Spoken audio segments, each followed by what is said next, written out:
Olá, boa noite. Estamos em meio a uma pandemia e mais de 450 mil pessoas morreram só no Brasil por conta da Covid-19. Muitos brasileiros vivem um luto pela morte de um ente querido e muitos outros vivem um luto coletivo por diferentes perdas, seja pelo isolamento social, pelo desemprego ou até mesmo pela morte de uma personalidade, um famoso. E para explicar esse sentimento, eu recebo no Ação Nacional a psicóloga, psicanalista Gabriela Armon, já conhecida do nosso público, tem uma coluna no jornal Século News. Boa noite, Gabi, um prazer te receber. Um assunto pesado, mas que faz parte, infelizmente estamos caminhando lado a lado com isso, né, neste momento de Covid-19. Gabi, mais uma vez, boa noite. E o que é o luto? Bom, boa noite, Carlos, boa noite, pessoal. Obrigada pelo convite mais uma vez. É um assunto que é difícil de descer, né? Geralmente é o assunto que a gente quer falar por último. Sim. A gente não quer começar falando sobre isso, né? Então a morte a gente vai deixando. Mas é extremamente necessário falar sobre isso. O luto, para nós, né, como a gente entende através da psicanálise, o luto é tudo aquilo que se rompe, é um estatuto que muda. Então, a partir do momento que tem uma mudança do ser diante de alguma coisa, pode ser a perda de um ente querido, pode ser a perda de um trabalho, pode ser uma separação amorosa, pode ser a perda de um ideal, ou mesmo uma mudança boa, que acontece um luto. Então, uma mudança de país, por exemplo, alguma coisa muda, alguma coisa fica para trás, a maneira como você vive, como você se relaciona não vai ser a mesma. Ali se forma um luto, por isso que é tão amplo, né? A ideia do luto, ele pode estar em toda e qualquer separação, toda e qualquer mudança abrupta. Tá. E na pandemia, né, a gente está aí vivendo descaradamente, que é uma pandemia mortífera, não tem mais o que dizer sobre isso, né? Esse luto que sim, é um luto individual, mas coletivo, porque direta ou indiretamente todos nós vamos ficar enlutados. Porque o tio de um parente faleceu, um tio de um amigo, o pai de uma amiga, de alguma maneira nós somos atingidos, ou então por uma personalidade, né? E você falou aí sobre esse momento de pandemia, e nós estamos vivendo vários tipos de luto nesse período, né? Porque além do luto da morte, o luto da distância, podemos considerar um luto? Sim, sim. Ontem eu estava com a minha mãe, com o meu pai, né, fazendo um churrasco, conversando, hoje já não, hoje eu converso com eles via rede social, telefone, mas eu não tenho... Tudo isso é um luto. Sim, sim. A gente até costuma falar desse segundo luto, né? Esse luto que as pessoas tendem a não levar tão a sério, mas que é muito importante. Porque, mais uma vez, é a mudança do sujeito. Então, como que era alguém que trabalhava, saía 8 horas da manhã, trabalhava fora de casa, e agora tem que trabalhar com os filhos ao redor da mesa, a esposa ali, a mudança de status, ou então você não poder ver seus pais. E aí a gente vai agravando toda a situação, né? Que é, por exemplo, os pais que são acometidos por Covid, ou familiares que você não pode visitá-los. Aí o luto que não pode ter ali a cerimônia, né, do velório, da missa de sétimo dia, dessa comunidade que se une nesse momento. Então, todas essas mudanças são também passíveis de se vivenciar um luto. Porque a pessoa vê uma necessidade de mudança e aí ela não consegue mais se encontrar. Então, quem que eu era antes da pandemia? Sim. Muitos pacientes meus vêm questionando isso, de não mais se lembrar como que era, como que eles eram, porque estão sempre com medo, estão sempre amedrontados, ou então, se vão ver alguém, fica ali com a família, né? Mas se você vai ver alguém, você vai trazer para casa, ou então acaba pegando Covid, a culpa é sua. Então, tem toda uma mudança do relacionamento, da maneira de se relacionar. Sim. Ô Gabi, reprimir o luto é um problema ou não? Sim, sem dúvida, sem dúvida. O luto, ele é um tabu ainda, né? No nosso país, na nossa cultura, na maneira como a gente vive o luto, é um tabu. Então, as pessoas tendem a reprimir quando elas não querem falar. Tanto que eu escuto muito assim, não vamos tocar nesse assunto, porque vai ser difícil, acho que a pessoa não quer falar sobre isso, então é melhor não dizer nada. E é muito pelo contrário. A gente precisa dizer, porque o luto ele se trata justamente de algo indizível. A perda, ela rouba a palavra. Sim. É aquilo, eu não sei o que falar. Eu vou no velório e vou falar o que para essa mãe que perdeu um filho? Eu não tenho o que falar, e realmente. Mas alguma coisa tem que ser dita. Que fora a história daquela pessoa. Sabe aquela pessoa que perde, ela chega na padaria e fala, bom dia, eu perdi ontem o meu filho, eu preciso falar sobre isso. Sim. É necessário falar. Então, reprimir o luto, ele vai criando ali outros sintomas e outros problemas, e a gente vai vendo o luto complicado. Que isso leva muito tempo, né, para poder melhorar. Nossa, você tocou num assunto, né, a chegada num velório, num momento, num hospital, nesses momentos terríveis, né? Você não sabe o que falar, eu não sei o que eu falo. É muito difícil. Não sei se você lembra de algum fato ou você quer deixar algo menos pesado aquele momento ou relembra algumas situações até engraçadas daquela pessoa e tal.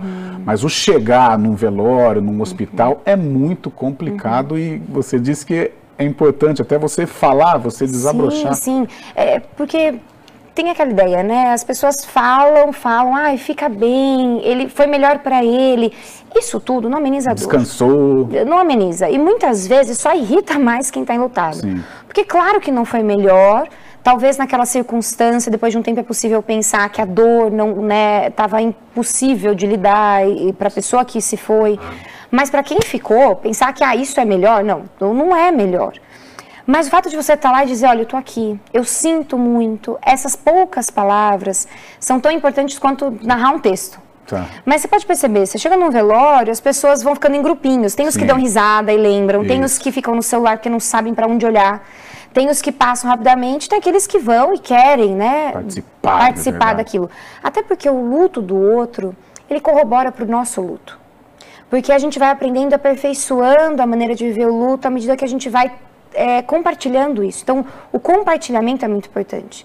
Ou alguém que perdeu o marido, conversar com uma outra mulher que também perdeu, uma mãe que perdeu um filho, um pai que perdeu um filho, ou os filhos que perderam os pais, quando eles vão dizendo, olha, eu tô aqui, eu não sei como o seu o meu foi assim, isso vai ajudando e dando uma assistência, um acolhimento ali. Né? Ô, Gabi, a gente tem a necessidade de viver o luto? A gente precisa realmente viver? Sim. Porque não tem como não viver. Tá.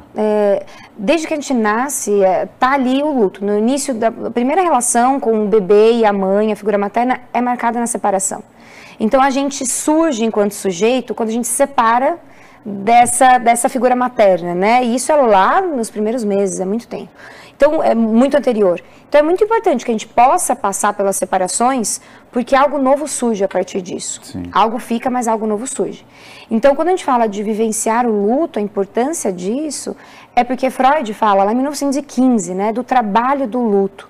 É importante trabalhar isso. Porque você já não se reconhece mais anteriormente, antes não existia aquele ser, e quando ele passa a existir, a questão é como que eu vivo sem. Sim. Então, você começa a ver identificado. Quando esse objeto se vai, esse objeto é o outro, né? Quando esse objeto, esse outro se vai, é preciso reeditar. É preciso ter uma nova narrativa sobre si mesmo. Então, é necessário viver o luto, e cada um vai ter a sua maneira de viver. Então, não dá para ficar comparando, mas é claro, a gente vê quando algo ali está muito sério, quando, não que os outros não sejam, mas quando a gente percebe que está difícil de virar a página, está difícil de passar daquele momento, a gente fica atento, mas cada um vai elaborar da sua forma. Tem períodos, Gabi, assim, poxa, já se foram aí 3 meses depois da morte de um ente querido, vamos, o mundo está aí, o dia a dia está correndo. Outras pessoas vivem ali uma semana naquele martírio, naquela tristeza, na semana seguinte já está se recuperando, aí muita gente enxerga assim, poxa, mas acabou de morrer uma pessoa, já está aí saindo, se divertindo, sorrindo. Olha isso, né? O tempo do luto está totalmente ligado à expectativa alheia. É muito tempo, é pouco tempo. Você devia estar sorrindo, já faz 1 ano, já faz 2 anos, já faz 3, ou não. Essa pessoa está trabalhando e faz 1 semana, ela nem amava, né? Não é possível. Então, olha quanto julgamento existe em torno disso, que ninguém sabe o que fazer no fim das contas. Eu não acredito nessa questão do tempo. É claro que quando a gente fala do primeiro ano, são as primeiras vivências, o primeiro aniversário, o primeiro Natal, tem algo ali da primeira experiência.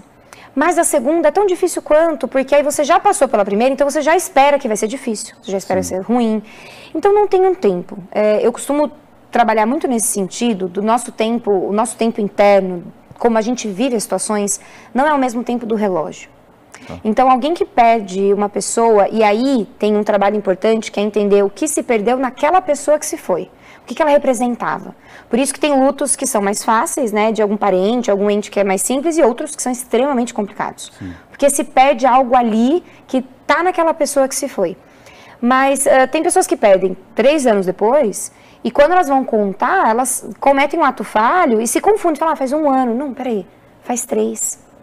Porque não é o mesmo tempo do relógio, né? Não é a mesma cronologia. Então dizer que 3 meses para quem? 3 meses é o quê? Para alguém que perdeu. né? Fica ali um dia inteiro com uma pessoa que você não gosta e um dia inteiro com uma pessoa que você gosta. Você vê a diferença do tempo. Sim. Um dia não vai demorar muito para passar e o outro você vai piscar, pô, acabou. Sim. O luto é por aí. Cada um tem um tempo.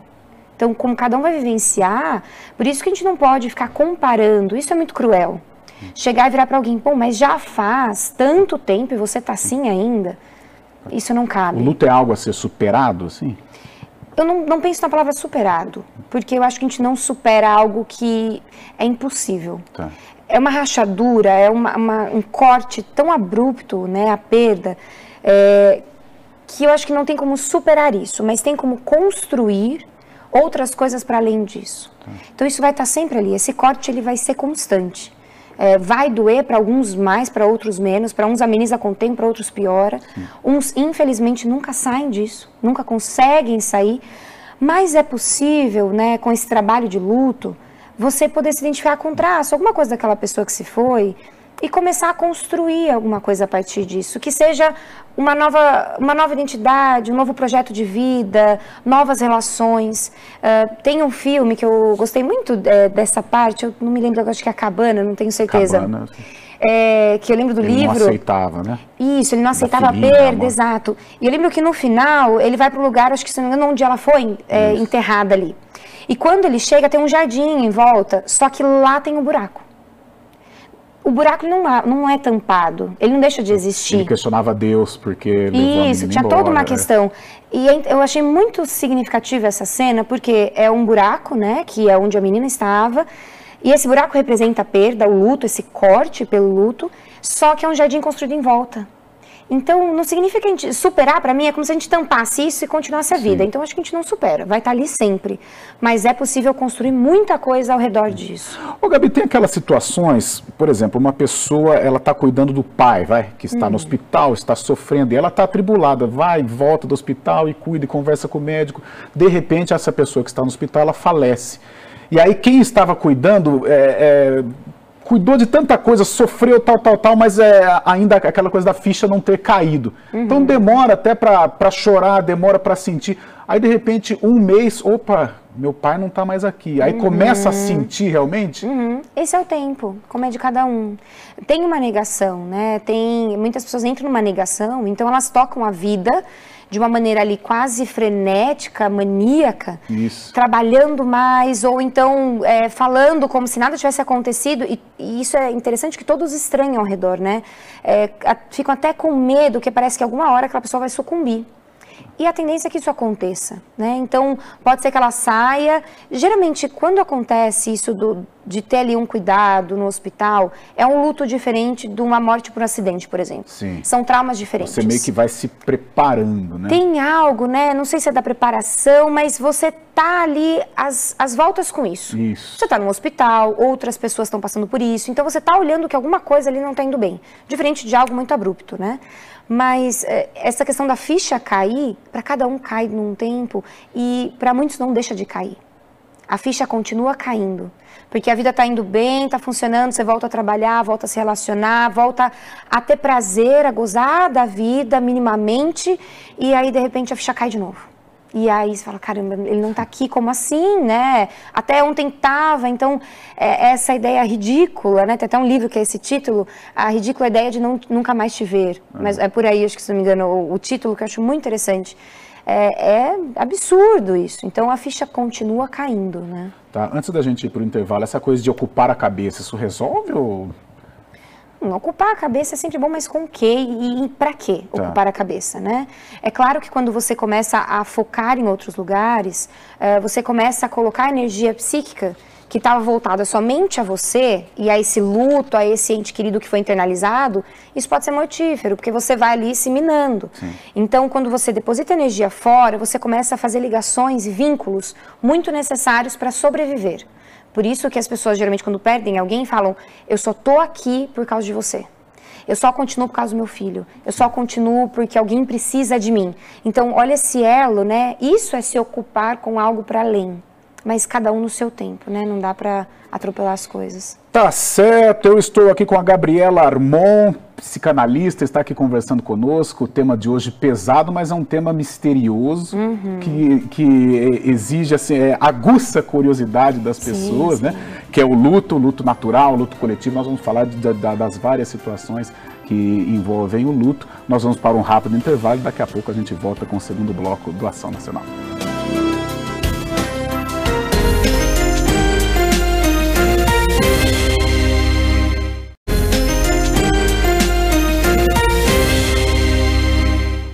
Voltamos com o segundo bloco do Ação Nacional. O tema de hoje é o luto. Eu estou batendo um papo aqui com a psicóloga Gabriela Armon, psicóloga e psicanalista, neste tema que aguça nossa curiosidade, um tema pesado, mas necessário também a gente conversar.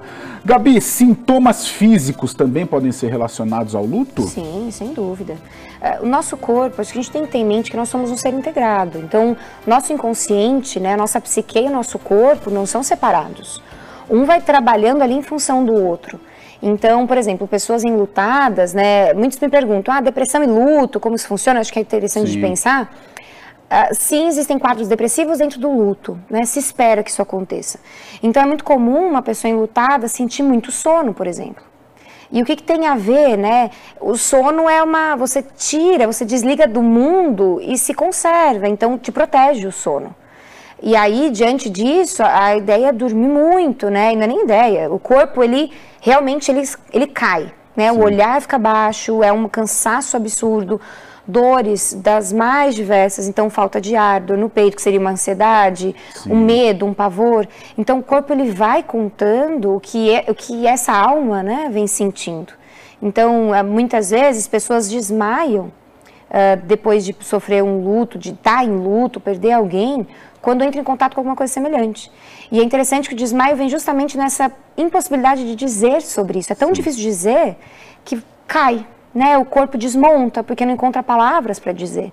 Então o corpo, ele vai sim denunciando e anunciando o que está se passando. Por isso é tão importante a gente cuidar do corpo, do físico. Certo. Ô Gabi, você já trabalhou, já teve algum caso assim, a pessoa normal vivendo o dia a dia, mas ela tem muito medo de morrer? Sim, sim. E isso aparece em inúmeras formas, né? A gente fala que o medo da morte é o que está por trás de todos os outros medos, né? O medo da separação, o medo da morte, ele está por trás de todos eles. Isso tem aumentado muito agora. Interessante que você falou, porque eu percebo que na clínica já havia, mas agora, por conta dessa pandemia, desse medo, desse luto coletivo, isso está ficando muito mais presente, o medo de perder, o medo de ter que ficar longe, o medo de alguém falecer e a culpa ser sua, porque você que passou, você que estava contaminado.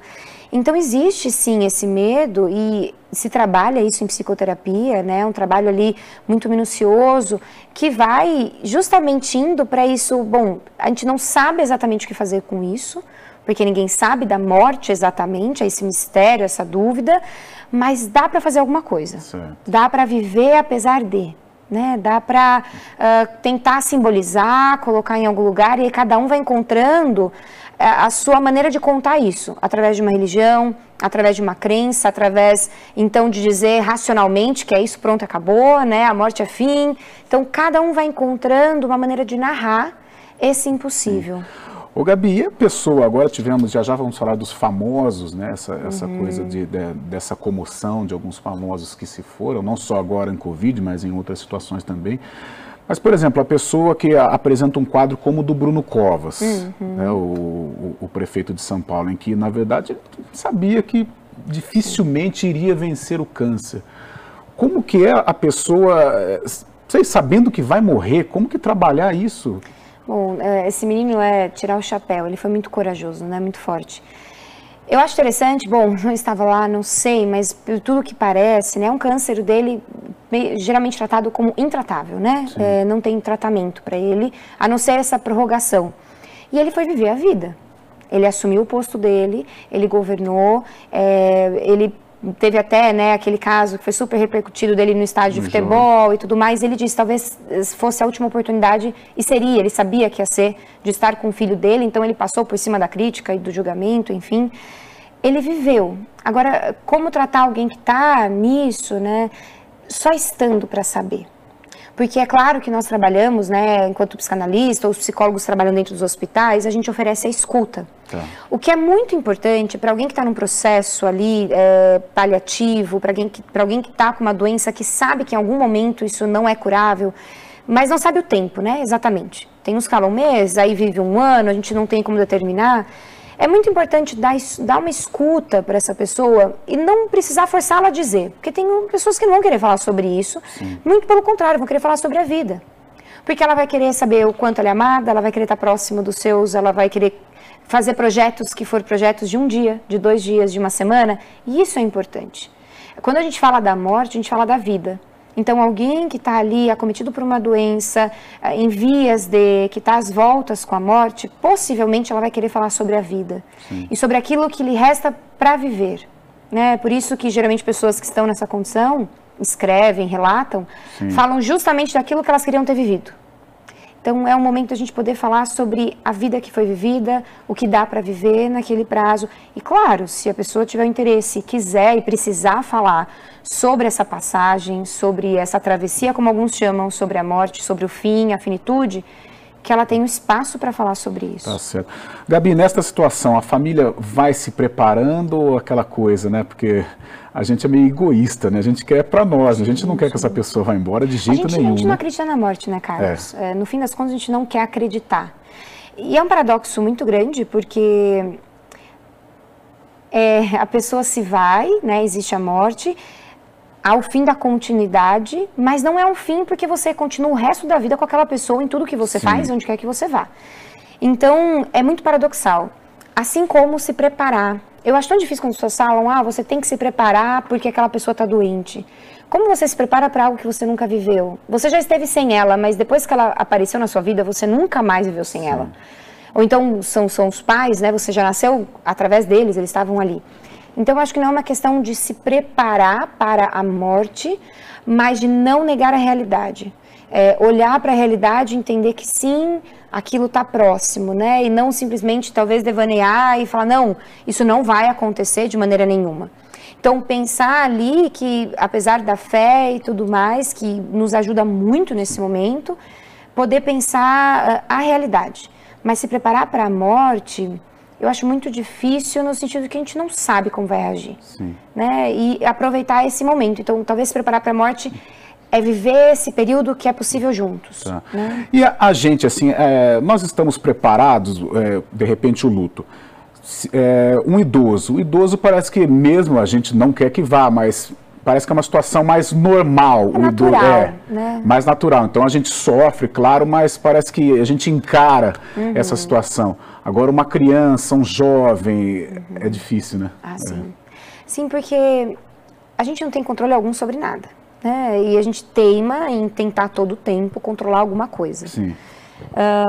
Quando um idoso se vai, a separação é muito dura, muito difícil, mas está na ordem natural. Isso. Então nada saiu do controle, né? Desse suposto controle, Sim. desse pseudo-controle, as coisas estão em ordem.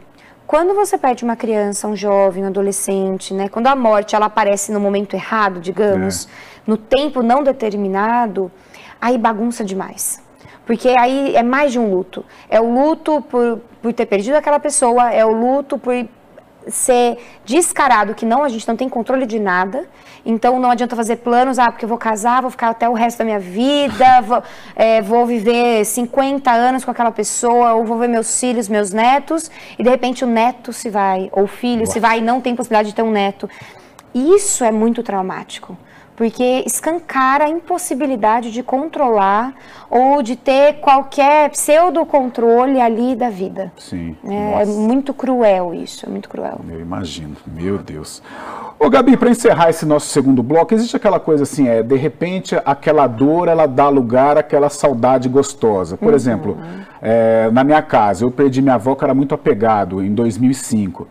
E, nossa, nessa época eu falava dela, me emocionava, o coração apertava e tal. Hoje não, hoje é claro, sinto a saudade, mas eu lembro muito de situações engraçadas. Então toda vez que eu tô com a minha família, a gente eu vou lembrar da minha avó, eu lembro de coisa legal, coisa engraçada, e não sinto mais aquela vontade assim de chorar. Sinto a saudade, queria ela comigo, mas eu levo mais pro lado cômico da pessoa engraçada que ela era.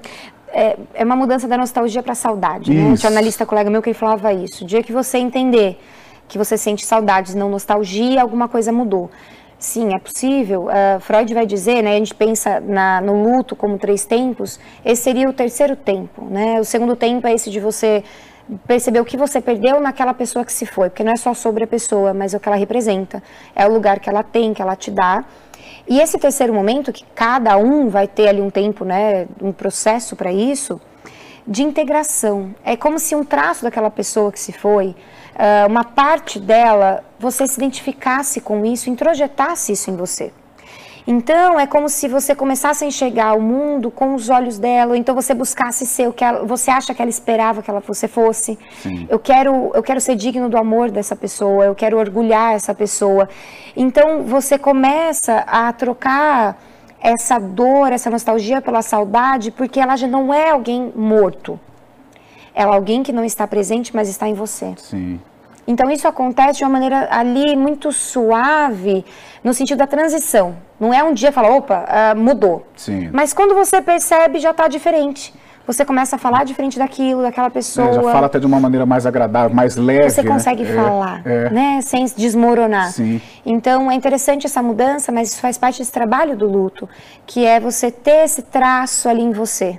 Que é como se uma parte daquela pessoa já tivesse tão ali entranhado, né, tão dentro de você, que apesar dela não estar aqui, não é mais vivido o corte, mas a saudade. Ah, tá certo, então. Esse foi só o segundo bloco do Ação Nacional, o tema de hoje, luto. E no próximo bloco, o terceiro, nós vamos falar, estou com a Gabriela Armon, a psicóloga do Século News, agora aqui do Ação Nacional, já veio também, né, Gabi? Sim, já veio falar, foi na época da Chapecoense, né, de luto coletivo, exato. Tá? Nós vamos tocar nesse assunto, mas no terceiro bloco, nós vamos falar como a gente lidar com as crianças no sentido do luto, uma estrelinha foi viajar, está certo, está errado, e nós vamos falar muito sobre este assunto no Ação Nacional daqui a pouquinho.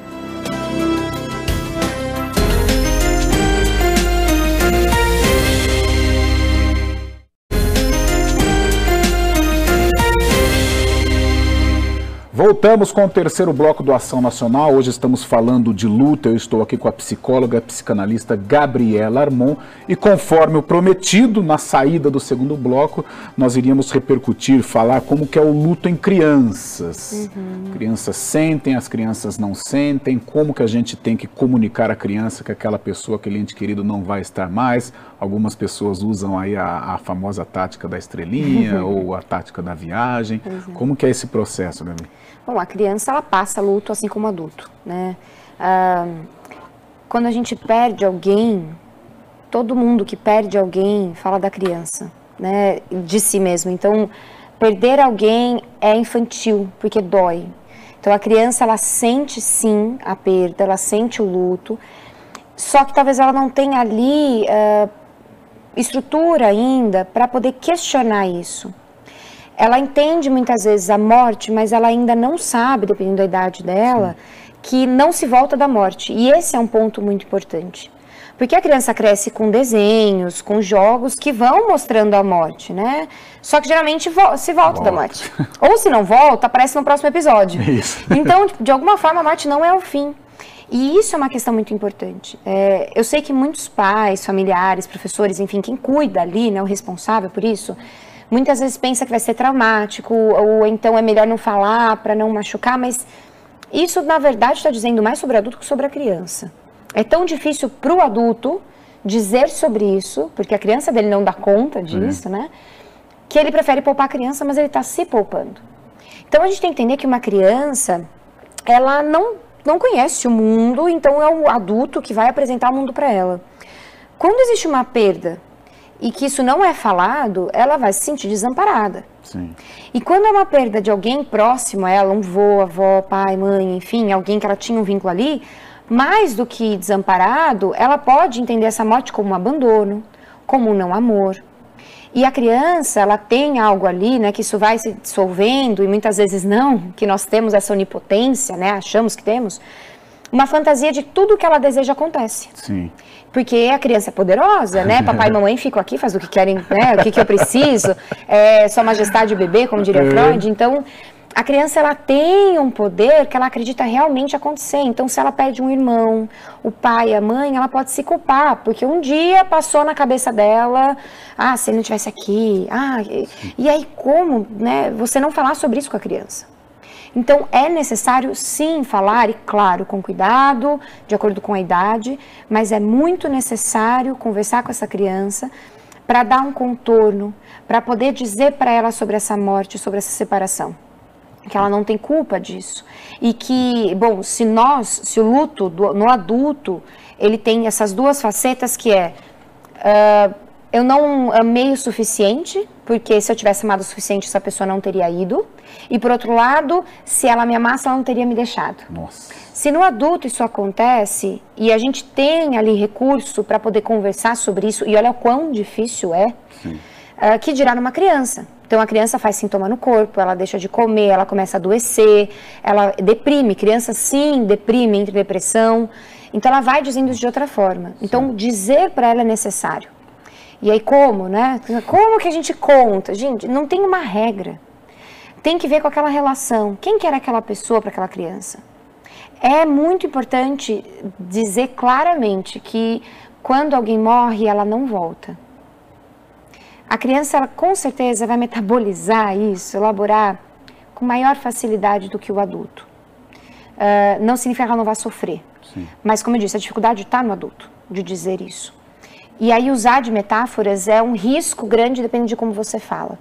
Você pode dizer que virou uma estrela, porque isso vai dizendo ali, tá ali, não vai voltar a ser humano. O que a gente pode dizer sempre, que eu acho muito importante, é mostrar que apesar da pessoa não estar aqui, ela está aqui dentro. Tá. Que quando ela pensar, ela vai lembrar, que ela jamais vai se esquecer, que as memórias vão estar sempre ali, que as experiências que ela viveu são eternas, que o amor é eterno. Então, isso vai dando um contorno e simbolizando essa queda, né? Esse rompimento. Mas, por exemplo, eu já ouvi muitas pessoas dizendo sobre, foi fazer uma viagem, tá num sono profundo, antigamente se usava isso. Isso confunde demais, porque a criança viaja. Ela dorme, então ela não pode confundir. Exato, ela não pode confundir o sono com a morte, a viagem com a morte. Porque esse tem começo, meio e fim, só que você levanta, acorda e volta. Sim. A morte não. Então é muito necessário. Crianças podem ir em velório, devem ir, depende da idade, se ela quiser deixar aberto isso. Mas para a criança começar a perceber, porque os ritos são muito importantes, os ritos de passagem. Eles são muito importantes. E essa coisa de chorar na frente da criança, não choro, não chora assim? De maneira nenhuma. Isso mais uma vez, fala do adulto, né? A necessidade de se mostrar firme. Isso. Muito pelo contrário, porque a criança, muitas vezes, ela não sucumbe, ela não se permite desmoronar, sucumbir, porque ela está protegendo os pais. Sim. Porque ela acha que os pais não dão conta daquilo. Então, ela tem que se manter firme. Mas isso não acontece porque os pais choram na frente dela. Isso acontece porque os pais provavelmente mentem. Porque uma coisa é fato, lembra que a gente falou no começo, né? O corpo e o inconsciente estão ali juntos. O inconsciente é o corpo. Você pode negar. Não, filho, o papai foi viajar e já volta. Ou a mamãe tá doente e já faleceu e não foi no velório, alguma coisa do tipo. O seu corpo, a sua respiração, o seu olhar, a sua rotina não vão ser a mesma. E a criança vai perceber isso. Só que ela vai ficar numa lacuna de angústia e insegurança porque ela percebe que alguma coisa mudou, que estão escondendo alguma coisa, mas ela não sabe o que é. Então, é mais uma dúvida. É mais uma dificuldade, é mais um trauma. Então, é muito importante que os pais possam chorar e falar assim, eu choro porque dói, mas eu sobrevivo, eu tô aqui. Sim. Eu lembro de um caso de um paciente que a esposa havia falecido e tinha uma filhinha ali que ele ficou muito duro por causa da filhinha e a filha não chorava. E ela parou de falar, não chorava. E aí, bom, ela foi para análise, né? E a questão não era ela. Ela parou de chorar, ela parou de falar porque o pai não chorava para protegê-la. E claro que tem uma boa intenção nisso, sem dúvida alguma. Mas ela fazia aquilo que ela falava, se eu chorar, eu vou deixar o meu pai triste e eu vou dizer que eu tô com saudades da minha mãe e ele não é suficiente. Olha o rolo que foi. Guardou tudo aquilo. E ela foi demonstrando isso através de desenhos, de brincadeiras, até que foi falado para esse pai, chora, não tem problema. E aí foi uma cena libertadora, que ambos choraram juntos. Nossa. pela perda dessa mãe, dessa esposa. Então, chorar na frente dos filhos não é fragilidade, é humanidade. Tá certo. Ô, Gabi, eu tenho um caso até na minha família, vira e mexe eu conto ali pro pessoal da produção. Eu tenho um tio que é deficiente. E essa minha avó que morreu, mãe do meu tio Wilson. E eu sempre, eu brinco, né? Hoje eu lembro das situações engraçadas, né? E no dia do velório da minha avó, para ele, foi a maior alegria do mundo. Sabe? Porque pessoas foram visitar, pessoas que ele não via, ele pulava, ele fazia uma festa. Aí eu tracei um paralelo, nós falamos do filme A Cabana, com o Milagre da Cela 7. Não sei se você assistiu. Não assisti. Mas ouviu falar. Sim, né? Repercutiu muito. Que é um deficiente também, ele apanhava pra caramba, falava, não, mas aqui na cadeia estão me tratando muito bem, fizeram uma maquiagem no meu rosto e tal. Os deficientes, eles têm um sentimento, não têm? Para ele, o mundo é uma maravilha. O porquê? Por que a tristeza não chega? Pelo menos no caso da minha família, no filme também ficou explícito isso. Então, é difícil dizer exatamente, porque apesar da deficiência, cada sujeito é um. Tá. Mas, geralmente, por exemplo, uma pessoa com síndrome de Down ou com alguma questão alimentar, né, de um retardamento de desenvolvimento, alguma coisa assim, ela tem uma percepção de realidade diferente. Sim. Então, que ela não ame, muito pelo contrário, geralmente é um amor muito genuíno, mas o tempo, a maneira como ela entende a separação são diferentes. Sim. Até porque geralmente não se separa, né? Muitas dessas deficiências mentais, dessas questões ali que acometem essas pessoas, elas tendem a trazer uma não separação, é como se ela fosse um só com o outro. Então, não tem essa perda que nem nós temos, essa noção de que não vou ter mais aqui concretamente. Ela consegue viver muito mais na fantasia, muito mais nesse outro lugar que é, por exemplo, traduzir uma maquiagem com carinho. Sim. Então, claro que tem umas de uma inocência muito grande que elas não conseguem perceber, elas não conseguem ter a dimensão da dor, da separação, como outras, como as pessoas que não têm a deficiência, mas não significa que elas não amem. Tá. Né? É diferente. Talvez o amor transborde ali, né? E seja possível suportar mais. Não, foi.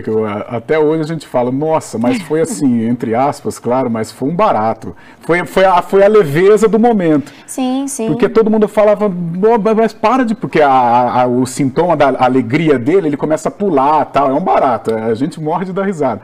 E foi a atração toda. Ele falou, para, a avó está sendo enterrada aqui, você vai ficar pulando aqui de alegria. Tal. Cada um, a gente tem que ver que cada um demonstra de uma forma, né? Então, não dá para saber se ele não estava demonstrando ali com essa euforia. Pode ser. Alguma coisa, né, desorganizou. Sim. Então, tem pessoas que riem diante da tristeza, né? Não é que elas estão rindo da tristeza, mas o ímpeto delas, é rir de nervoso, né? Sim. Que a gente brinca.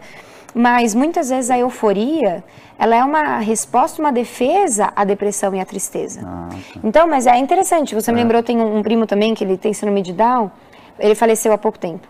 E a mãe dele faleceu antes dele, ele viveu até quase 80 anos, é super raro o caso.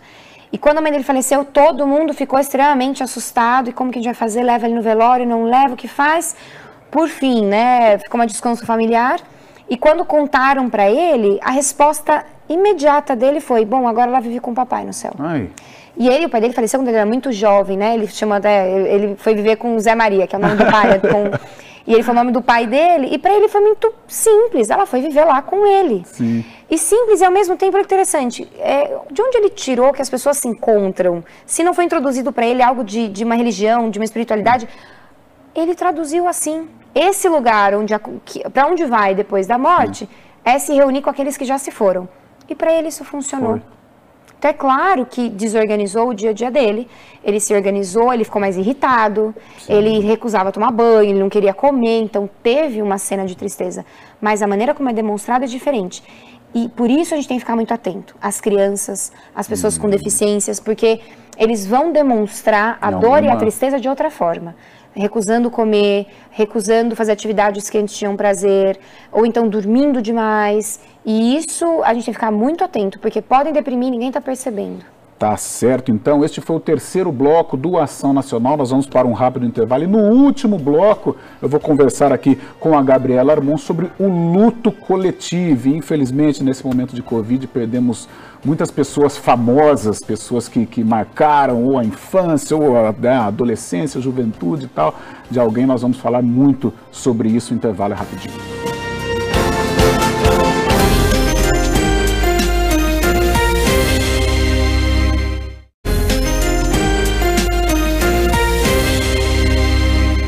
Voltamos para o último bloco do Ação Nacional. O tema de hoje é luto. E para falar sobre isso, eu estou aqui conversando com a psicóloga, a psicanalista Gabriela Armon. E antes de mais nada, eu quero chamar um vídeo de uma reportagem que chocou todos nós brasileiros. Lembra daquele ataque a uma creche em Santa Catarina que terminou com 3 crianças e 2 professoras mortas? Vamos rever. Dia de luto e tristeza na cidade de Saudades, em Santa Catarina. Nesta quarta-feira, familiares velaram e enterraram as 3 crianças assassinadas em uma creche por um jovem de 18 anos armado com um facão. Durante o ataque, o criminoso também matou 2 funcionárias do jardim de infância e tentou suicídio, antes de ser levado a um hospital em estado crítico. Isso ficará marcado para a história da nossa cidade. Como que os pais vão poder superar, não faço nem ideia. Eu espero que jamais isso aconteça novamente. Agora, esse VT para emendar Realengo e as pessoas famosas, né, essa coisa do luto coletivo.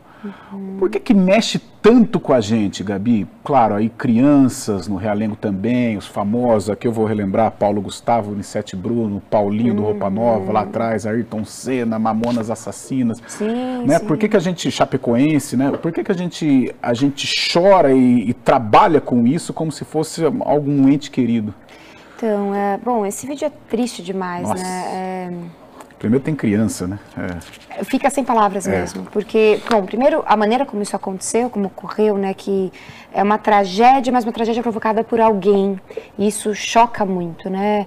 A pandemia ainda é um vírus, é uma coisa que a gente não controla, mas isso é muito difícil, porque é algo, né, inimaginável.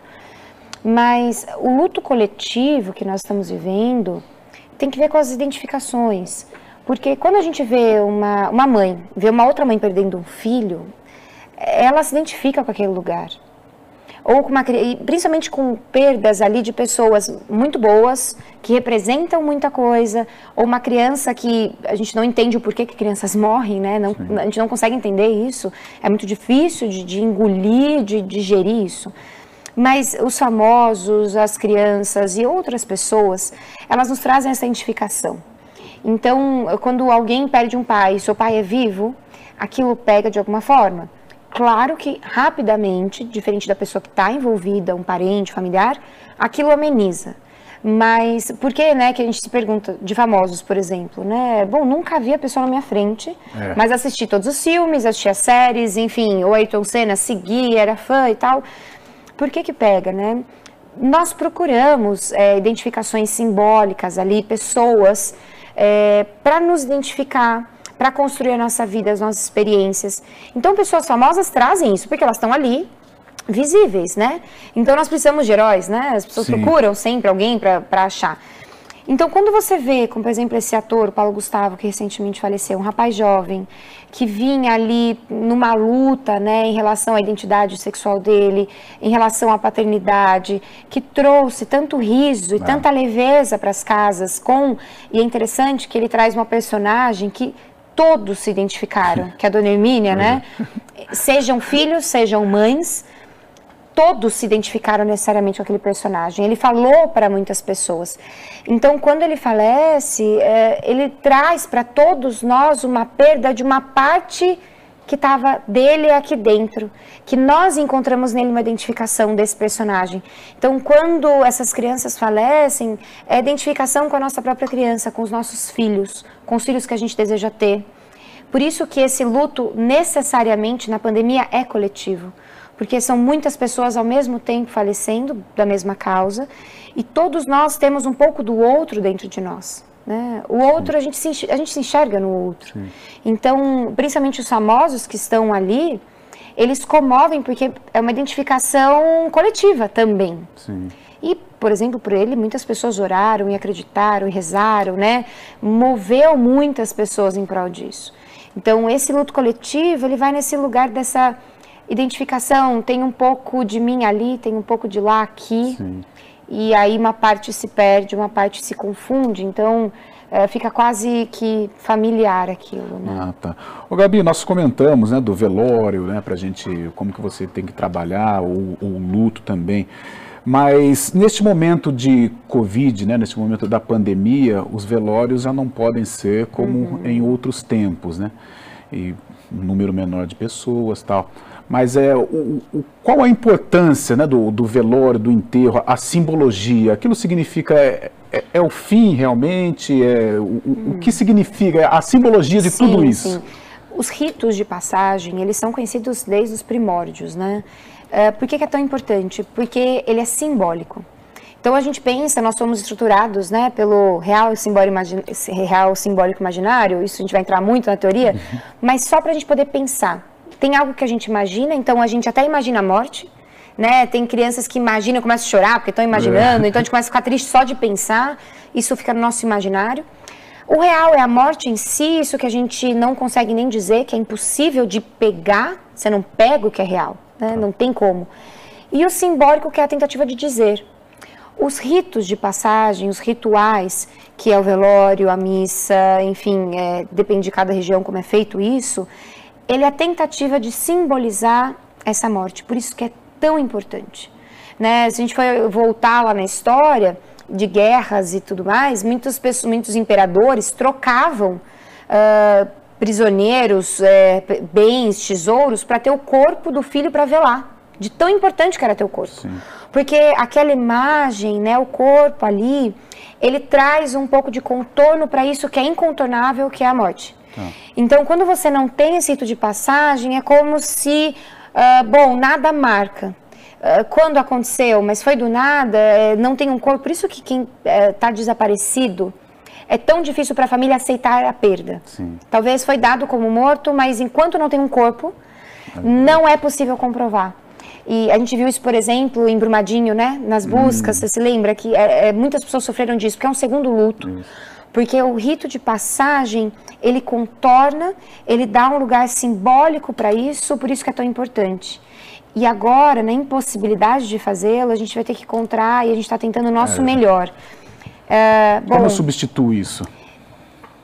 Outros ritos, né? Fazer isso pela internet é estranho, mas é o que a gente tem para fazer. Reunir a família, chorarmos juntos ali na frente da tela, ou então ligar. Isso está faltando muito hoje em dia, as pessoas mandam mensagem dizendo sinto muito, porque tem medo de ligar. Talvez vou ligar, vou invadir, o outro não vai atender, mas a palavra ali, ela é muito necessária, escutar. Então, criar simbologias possíveis. O dia marcado, 1 minuto de silêncio, fazer de repente naquele dia, aquele almoço que a pessoa queria, ou então se reunir numa chamada de vídeo, fazer ligações, porque é tão importante a palavra no momento, né? Então eu sinto muito meus pêsames que é dado ali naquela fila, no velório, que é tão difícil de encarar, tão importante quanto isso é o pós. Então as ligações depois, enviar, hoje a gente consegue enviar comida, né? Delivery, mandar um bolo, mandar alguma coisa que aconchegue, que acalente, que traga um conforto. Isso parece tão pequeno, mas é tão importante. Então, a gente está tentando fazer o nosso melhor e o que é possível fazer é tentar estar junto, da maneira como a gente pode estar junto hoje, né? Certo. Gabi, acho que mais ou menos se encaixa, né? Eu queria que você falasse para uma pessoa enlutada, o que fazer?